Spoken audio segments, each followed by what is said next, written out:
हम लोग जानते हैं कि 9 शेड्यूल में जो जो बात लिखी गई है उसको हम लोग अल्टर नहीं कर सकते हैं, मतलब इसमें जो है वो चेंजेस नहीं कर सकते हैं। यही बात है मोटा मोटी कि जो भी लॉ 9 शेड्यूल में है, यानी कि उसको टेक्निकली भाषा में बात करें तो can not be challenge in the court, यही कहता है ना।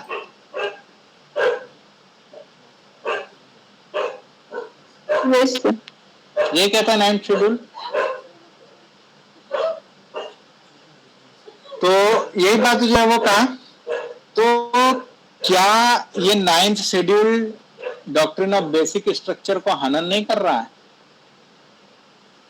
कि हम इसमें डाल दिया और अब इसको चैलेंज नहीं कर सकते, हम कुछ गलत कानून बना के डाल दिए, गलत कानून बना के डाल दिए, अब इसमें डाल दिए तो इसको हम कोर्ट में चैलेंज ही नहीं कर सकते। जब कोर्ट में चैलेंज नहीं कर सकते हैं तो कोर्ट इसका गार्जियन है, डीबीएस चेक नहीं कर सकता है। तो ये कैसे? सोचिए इस पे। सवाल क्लियर है? एक बार फिर हम समझा देते हैं। जो बातें 9th शेड्यूल में हम लोग जानते हैं कि उसको जो हम लोग कोर्ट में चैलेंज नहीं कर सकते हैं, ठीक है। तो हमने कोई भी कानून बना दिया, वो गलत चाहे सही, तो जब कोर्ट में चैलेंज होगा, कोर्ट उसको गार्जियन उसको देखेगा, तब ना पता चलेगा कि वो गलत कानून है कि सही कानून है। हम अपने हिसाब से बना दिए कानून, अब ये बना दिया और 9th शेड्यूल में डाल दिए, अब ये गलत और सही तो कोर्ट डिसाइड करता। और क्योंकि हम 9th शेड्यूल में हम लोग डाल दिए हैं तो अब जो है वो चैलेंज नहीं हो सकता है कोर्ट में। तो अभी डीबीएस का हनन किया कि नहीं किया, ये बिना कोर्ट के हमको पता चल सकता ही नहीं है। तो क्या ये पॉसिबल है या नहीं है? हम 1 मिनट में आ रहे हैं, आप लोग सोचिए, हम 1 मिनट में दे रहे हैं जवाब। हाँ, लेकिन इसको तो बाद में जुडिशियल रिव्यू के अंदर ला दिया गया था ना, अगर कोई वो केस से ये बाद में जो है वो उसके अंतर्गत ला दिया गया है।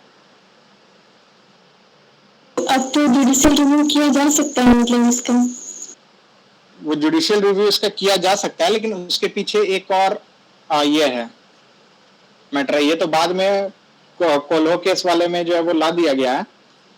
तो लेकिन इसके पीछे एक और कारण ये है कि 9th शेड्यूल में जो हम डालते हैं चीजों को, वो हम डायरेक्ट बनाते हैं और डालते नहीं है।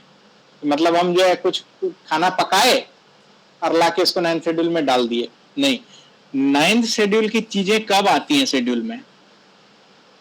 जब उस पर वो कानून बना है, हमने किसी कानून को बना लिया, तो जब हमने ये कानून बनाया, तो ये कानून जब बनाया उसी समय तो हम लोग बेसिक स्ट्रक्चर को देख लेंगे ना कि ये कानून जो है वो बेसिक स्ट्रक्चर को हनन कर रहा है कि नहीं कर रहा है। ये कानून बनने के पहले इस बेसिक स्ट्रक्चर से जो है वो हो जाएगा, लेकिन उसके बाद भी अगर कभी इसके चेक करने में कुछ मिस्टेक हो गया, तो वो आईआर कोल्हो वाला जो केस की चर्चा जो हो रही थी, तो वो बाद में जो है वो कोर्ट ने बता दिया कि ठीक है, अगर उसके बाद भी जो है वो अगर कहीं बाय मिस्टेक वो 9th शेड्यूल में चला गया तो वो रिवीजन जो है वो किया जा सकता है, बेसिक स्ट्रक्चर किया जा सकता है।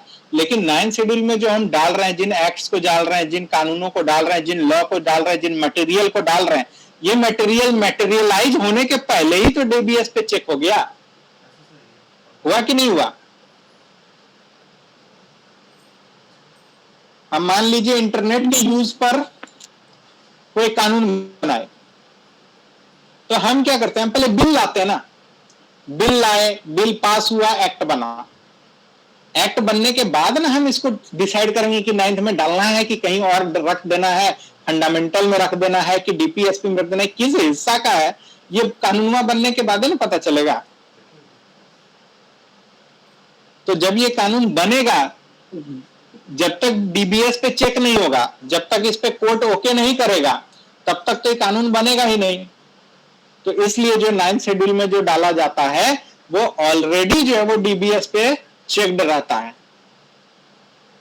और बाद में आईआर कोल्हो में कर लिए कि इस चेकिंग के दौरान, कानून बनने के दौरान अगर गलती से भी डीबीएस पे किसी तरह से, मान लीजिए उस समय मैनिपुलेट करके किसी तरह से भी अगर 9th शेड्यूल में डाला गया, तो बाद में भी हम उसको रिव्यू कर लेंगे, कोई दिक्कत नहीं है, क्योंकि वो बेसिक स्ट्रक्चर को नहीं छीनना चाहिए।